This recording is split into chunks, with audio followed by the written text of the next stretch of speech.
We're here with Trevor Carter out of Ironton High School. Trevor, we talked about it before this, but you had a little shoulder thing that dinged you up and didn't get you much time tonight. So how are you feeling? How are you looking forward to go next week when you guys take on Johnstown? I'm feeling really good. I'm excited to be back. Just had a little shoulder sprain this week. They wanted to make sure I was full go for next week, 100% ready. We had a little situation with Johnstown a couple years ago where they beat us, and we all think and agree that I think they kept us from a state championship 2 years ago. They ended up beating us like 14-7, and then they went and barely won state. So I honestly think that we could have gone and won that year. But I'm really excited to come back and get to play them. I mean, how's it gone each and every week? You guys have been bulldozing through pretty much everybody you played. How do you continue as a team to just continue to keep getting better and better, despite the fact that you guys haven't really faced a competition that's up to your level yet? It's kind of hard sometimes to get hyped up before games, knowing that sometimes you're just going to come in, knowing the team isn't very good, whatever.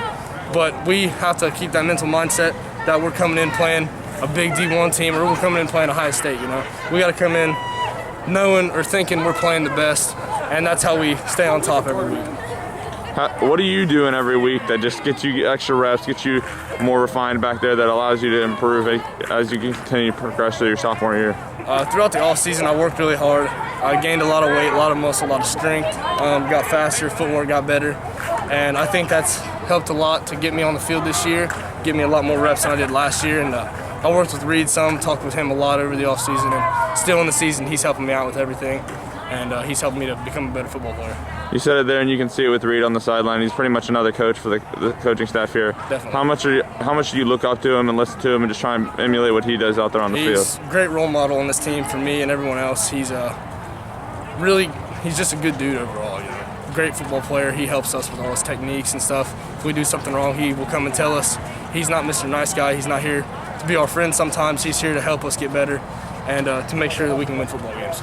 From the sounds of it, obviously you have a few more games. We have a couple more games left this year, but looks like you'll be sort of filling in a Reed's role as going both ways, running back and maybe it's the safety or linebacker. Yes, sir. How important is it you to not only just be able to do what Reed is able to do, but just take your own level and keep hopeful you guys got going here at Ironton? So I think next year and the rest of this year, I need to step up as a leader, take charge and leadership in the team, and help to lead us to a state championship. That's my main goal.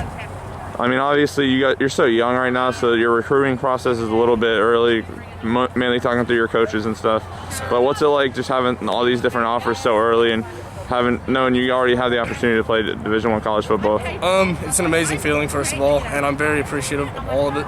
But sometimes it does get nerve-wracking, put some pressure on me sometimes to be the best I am and the best I can be. But sometimes it's nerve-wracking, you know, coming out and knowing you have an expectation to live up to. So it gets me nervous sometimes, but it's all right. I play with it. It's awesome.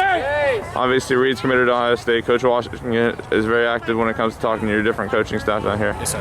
Have you heard from Ohio State, the coaching staff letter or anything different? Yes, sir. I talked to Ed Terwilliger on the phone just not too long ago. I've talked to couple other Buckeye recruiters down here that come and watch the games. I've talked to them, had interviews with them after the games, and I've talked to Al Washington just a little bit. He's come down here to the school and talked to me, and I have his business card back at my house at home. He gave it to me back in like February. So I've heard from Ohio State a good bit. Thanks, Trevor.